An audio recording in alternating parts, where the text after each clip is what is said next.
Halo guys, Welcome to the Pakcik. Jangan lupa nonton video ini sehingga habis Dan terus mendukung channel ini. Assalamualaikum warahmatullahi wabarakatuh. Kembali lagi dalam The Pakcik dan juga Rili. Assalamualaikum guys, apa kabar kalian? Semoga sehat-sehat aja ya guys. Yes, Nah, amin, alhamdulillah ya Rabbal Alamin. kita bertemu lagi di channel The Pakcik ya, channel yang memberikan informasi dan juga reaksi-reaksi yang jujur aja ya guys. Nah, Jujur dan aja. dan juga pada teman-teman kita yang baru saja mampir ke channel The Pakcik, kami ucapkan selamat datang dan juga ya, alhamdulillah kita gabung bersama ya. Dan juga banyak kali juga request untuk kita nge-react lagi Ustadz Daas Latif ya. Ya, karena kita itu suka banget untuk mendengarkan ceramah dan juga berbagi-bagi pahala juga bersama kalian. Ya, semoga bukan saja kita reaction untuk hiburan, tetapi juga kita mengambil serba sedikit ceramah dan juga pahala itu ya guys. Amin ya Rabbal Alamin. Jadi kali ini ceramah paling lucu ya daripada Ustadz Daas Latif yang katanya tak tahan nafsu pasti hancur kok. Aduh, kita ingin tahu juga guys. apa yang telah Ya. terjadi nih. Penasaran juga, ini pasti lucu banget nih soalnya. Jadi nggak perlu basa-basi deh, kita akan melakukan dalam 3, 2, 1 and go.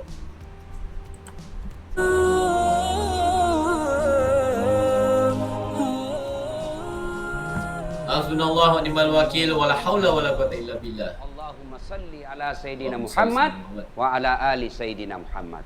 Ibu bapak, saudara-saudara sekalian, teristimewa yang saya hormati, yang saya cintai, kakanda saya, Bapak Haji Halim beserta istri dan keluarga besar yang insya Allah dimuliakan dan dirahmati oleh Allah Subhanahu Wa Taala. Ini nasihat buat calon pengantin, Nah, calon pengantin pengantin ya. baru, baik yang baru akad nikah besok Wow. maupun yang baru 2 anaknya. Semua ini kita pengantin baru, ya. Oh, yang dua Satu, anaknya. Adinda siapa tadi namanya saya lupa.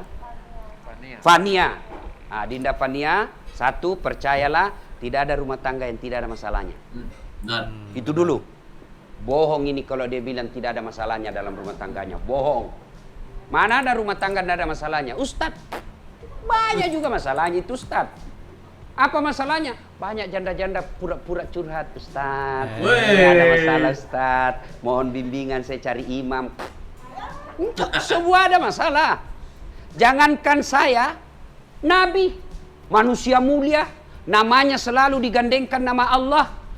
Coba, Allah pasti ada di sampingnya Muhammad. 2 kalimat syahadat, ada namanya Muhammad di dalam. Apa tidak ada masalah dalam rumah tangganya? Subhanallah. Pernah difitnah Aisyah selingkuh. Coba, itu Nabi. Oh. Ekonomi, pernah Nabi 3 hari 3 malam tidak makan sampai cucu beliau Hasan Hussein pucat. Dalam struktur kekeluargaan, status sosial, bukan dibully. Diusir dari kampungnya, Bu. Dari Mekah diusir ke Madinah. Siapa yang usir? Pamannya sendiri. pamannya sendiri. Itu Nabi. Apalagi ibu-ibu milenial. Hah? Waktu kita dipacari sopan betul. Iya, Hah? Dek. Terserah Ade aja, Dek. Saya ikut. Hati-hati, Nih. sayang. Itu ada batu. Waktu dipacari, begitu sudah akad nikah dan punya anak, tahan tuh kaki istrinya. Di mana kau simpan matamu, goblok? Semua pasti ada masalah. Masalah apa dalam rumah tangga? Satu, kesetiaan. Wah. Ini dulu, mana ada rumah tangga yang tidak pernah digoda suaminya. Suami kita baik, tapi perempuan banyak pelakor. Suami kita baik, tapi digodanya terus. Tambah lagi istrinya di rumah suka maki-maki. Akhirnya suami berpikir, "Hah, ini bagus, parfumnya harum. Tutur katanya lembut, di rumah la haula wala quwata illa billah." Sudah. Ujian kesetiaan. Maka tidak mungkin ada laki-laki yang tidak pernah lepas dari godaan. Kesetiaan pasti ada. Itulah sebabnya kenapa Islam menghalalkan poligami. Kenapa? Karena laki-laki fitrahnya suka tergoda dengan syahwatnya. Daripada kalian tergoda dan berselingkuh, yuk nikah deh. Kasih jatah 4 kali. Dengan catatan mampu. Bukan cuma mampu seperti ekonominya Pak Halim, enggak. Tapi apa? Mampu dipermalukan. Mampu dipecat. Mampu dibully. Mampu dimusuhi anak. Itu semua mampu. Kalau soal uang, orang kaya mampu, tapi belum tentu mampu bersikap adil. Nah, Yes, Itu itu yang guys. paling penting. Satu, Keadilan. masalah kesetiaan. Jangan salahkan suami yang tidak setia, salahkan juga dirimu, kok bisa suamimu selingkuh. Bisa jadi tutur katanya istri kasar, bisa jadi istri cantik kalau pergi pengantin, arisan keluar semua bajunya yang jutaan, giliran mau tidur sama suaminya, la haula wala quwata illa billah. Tidak sikat gigi, pulang Sikat suami, gigi. ada itu yang bedak, itu yang melengket semua di wajah, dikasih timun. Nonton naik kakinya dia tar kursi, dia buka ketiknya sambil menguap. Bagaimana suami tidak selingkuh? Wah. Maka kalau ibu-ibu tidak mau suami selingkuh, maka tolong jaga suamimu dengan baik. Allah. Tidak mungkin orang lain yang jaga suami kita. Lalu siapa yang jaga suami kita? Ya istrinya dong. Gimana cara menjaganya? Bukan disita HP-nya. Bukan ditelepon setiap 5 menit, video call, di mana kau Pak? Kau siksa Ada namanya yang kayak gitu, suamimu. bisa ada. Ada juga. Lalu ada bagaimana cara menjaganya? Komunikasi dengan tetap memuliakan dia. juga. Wah. Nah, Jam 8 telepon, Pak, gimana kabar? Jangan lupa sholat duha. Memuliakan. Jangan Pak, kamu lagi pasti sama sekretarismu. Apa ndak jengkel? Mantap. Yuk dicarikan nafkah, kau curigai terus. Dibelikan kau pembeli cincin, kau curigai terus. Bagaimana istri suami ndak jengkel? Ya. Coba diingatkan, Pak, sholat duha. Rezeki itu bukan kantor yang menentukan, tapi Allah. Jangan lupa sholat duha. Apa ndak nyaman perasaan kita sebagai suami?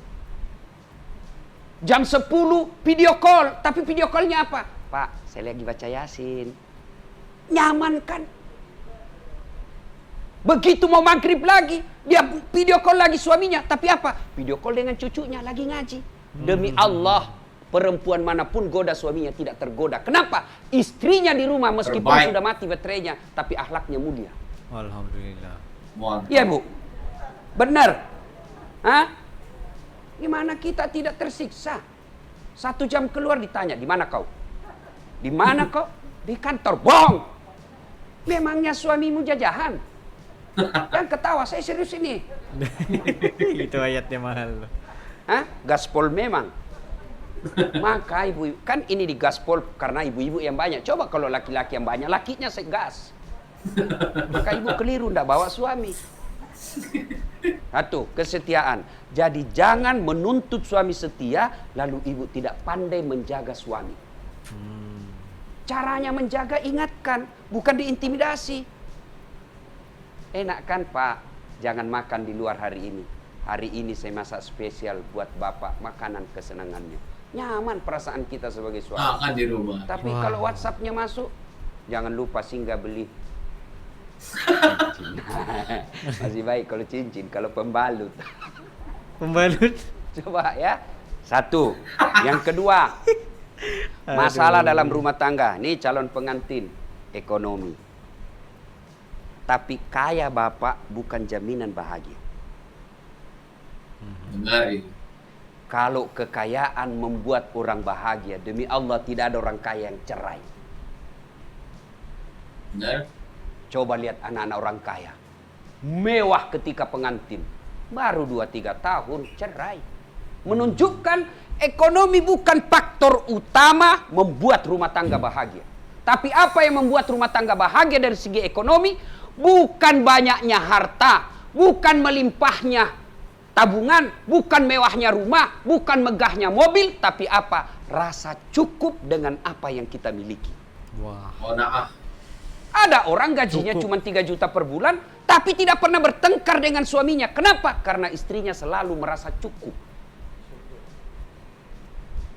Nah, ibu-ibu kan biasa. Yang membuat dia miskin bukan karena rezekinya tak ada.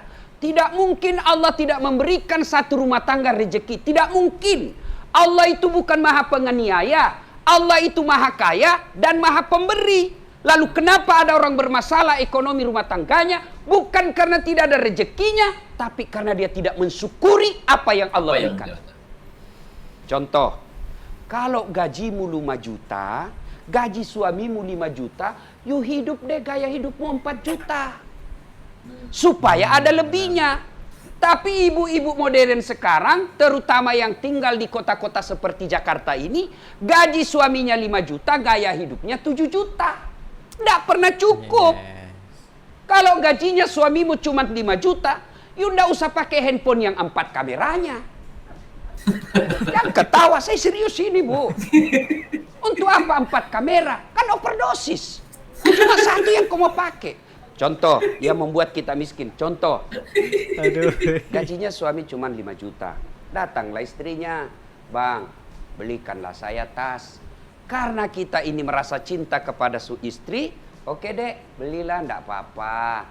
Oke, selesai masalah tas. Begitu selesai masalah tas, selesai di situ, tidak muncul masalah baru. Apa masalah baru? Masa tasku enggak connect dengan jilbab? Oh, sudah. Masa warnanya beda tas dengan jilbab, beli lagi jilbab. Sudah salah. Tambah lagi. Sudah Bajunya beli lagi. jilbab, enggak matching dong. Masa mereknya beda dengan sepatu? No. Beli lagi sepatu, padahal awalnya masalah tas.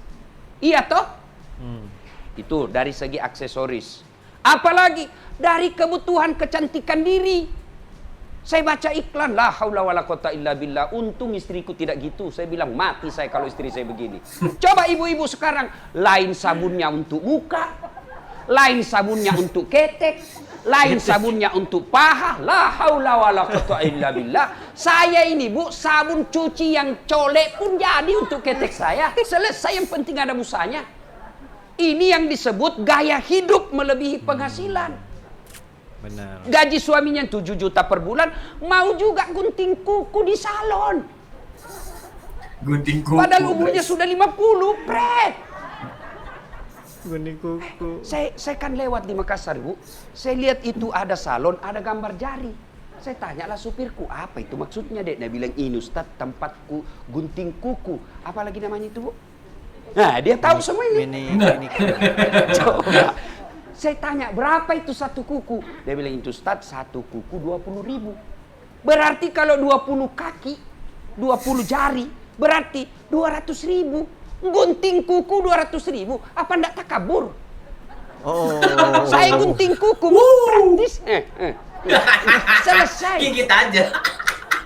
Jangan ketawa, saya serius. Iya. Oke lah kalau ibu Haja, ibu Nyonya Pak Halim kaya. Boleh ibu gunting kuku di salon, pakai sabun segala macam jenis, boleh. Tapi jangan lupa kalau tidak bersedekah, ibu rugi namanya. Itu. Jadi ekonomi, solusinya bukan banyaknya, tapi syukurnya. Syukur. Ya? Syukurnya, guys. Istri saya bilang begini.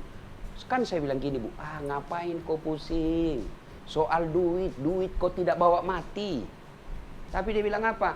Iya, duit tidak dibawa mati, tapi kalau tidak ada duit, rasanya mau mati. Saya bilang pengaruh medsos Kenapa? lagi. Medsos lagi. Tuh, ya. 3. Masalah dalam rumah tangga. Percampuran 2 keluarga. Pasti. Satu keluarga pengusaha, tiba-tiba masuk satu keluarga miskin. Pasti masalah itu. Masalahnya apa? Suaminya kasihan karena miskin. Kan anaknya terhormat, tapi kan belum tentu. Bapaknya karena orang kampung, ya kayak kampung lah. Akhirnya mulailah ada hinaan-hinaan sedikit. Apa tuh bapakmu bikin malu-malu? Bawa pesta kok begitu caranya? Mulai masalah. Benar. Iya kan? Apalagi kesenjangan ekonomi. Percampuran 2 keluarga. Antara Begitu dua derajat. kita bertengkar, mulai masuk curhat dan lain sebagainya. Maka apa solusinya? Banyak sebenarnya masalah dalam rumah tangga, tapi waktu terbatas. Nah sekarang apa solusinya? Begitu ada masalah dalam rumah tangga, Allah tidak menjelaskan, Dasat, Pak Halim, kalau ada masalah jadi presiden dulu. Tidak. Bu Aja, kalau ada masalah, jadi kaya dulu. Tidak. Kalau ada masalahmu, kau jadi anggota DPR dulu. Tidak. Allah cuma minta, Dasat, ada masalahmu, ista'inu bisabri wassalah. Sabar, perbaiki sholatmu, saya yang selesaikan masalahmu. Masya Allah. Ini ayatnya. Lalu Benar, apa Pak Haji. aplikasinya? Apa prakteknya? Satu, begitu ada masalahmu, yang pertama kau lakukan, sempurnakan sholat. Benar. Kenapa sholat, Ustadz? Karena sholatlah segala-galanya. Saya berdoa, doamu tidak diijabah kalau kau tidak sholat. Saya sedekah, sedekahmu tidak sampai kalau kau tidak sholat. Ya sholat. Saya bangun bantu anak fakir miskin. Saya bangun pesantren. Saya dirikan masjid di kampungku. Kalau kau tidak sholat, semua itu tertolak. Berarti yang pertama ada masalah, perbaiki sholat. Mohon maaf, mohon maaf, mohon maaf. Biasa. Aduh. Mereka ini selalu menggantungkan cerita, guys. Tapi apapun yang kita boleh ambil daripada pengajaran, daripada ceramah Ustadz Dasat Latif nih, yaitu perbaiki sholatmu. Ya benar. Karena sholat Selalu itu, minta maaf. ya karena sholat itu adalah tiang agama ya. Ya benar-benar. Jika tiada tiang itu maka runtuhlah ya, rumah. Gitu. Maksudnya agama itu akan jadi runtuh. Ini yang pertama sekali sholat ya, kan? Apabila diberitahu sini. Dan juga kepada para wanita dan juga istri-istri itu ya. Ini ceramah yang sangat bagus ya untuk didengar juga. Ya karena sebelum ini kita dengar itu kebanyakannya suami ya. Dibeliin cincin ya kan, gitu. Karena emang gaspol ya untuk para suami. Tapi kali ini gaspolnya untuk para istri ya guys. Wah, benar. Wah, mantap banget nih, yang suka ya ceramahnya kali ini guys. Wah, itu benar-benar banyak menusuk ya. Wah. Dan juga ya kalau kita lihat di sini banyak banget manfaat dan juga ilmu yang kita dapat ya. Wah, ini sangat bagus ya guys untuk kita dengarkan ya, sangat bagus untuk kita praktikkan dalam rumah tangga juga ya. Karena kita Banyak. tahu karena kita tahu cara Ustadz Dasat Latif menyampaikan ceramah itu berlandaskan situasi semasa. Iya, dan juga dia itu bukan berbicara sesuka hati ya, dia berbicara berdasarkan dalil dan juga Iya benar. apa yang ada. Dia ini adalah seorang dokter ya guys, ya, dokter dan juga seorang yang sangat dihormati dalam bidang agama ya. Ini adalah ahlinya ya dalam kekeluargaan ya. Kalau macam di Malaysia itu ada satu ustadz nih, Ustadz Kazim Ilyas. Ya. Kazim Ilyas ini dia faham ya, lebih kurang seperti Ustadz Dasat Latif ini, yang mana kalau bila ceramah tentang hal rumah tangga dan juga ceramah-ceramah yang memberikan semangat kita ya, alhamdulillah mereka ini adalah ahli-ahlinya ya. Wah, sangat bagus ya guys. Nah, semoga teman-teman kita semua beroleh manfaat. Kita doakan semoga pahala-pahalanya itu bertebaran ya ke seluruh dunia. Amin, ya Rabbal Atas Alamin. video reaksi ini. Dan juga kalau bisa share lah ya kepada teman-teman kita semua agar bisa mendapat manfaat juga. Nah, begitu saja Pak Cik. Ya, situ pada kami berdua. Sekiranya kalian ada lagi sebarang ceramah-ceramah daripada Ustadz Dasat Latif ataupun Ustadz-Ustadz yang lain, just comment below beserta dengan link, dan insyaallah kami akan coba yang terbaik untuk merealisasikan video-video Anda. Ya, begitu saja untuk kali ini. See you for the next video. Assalamualaikum, bye.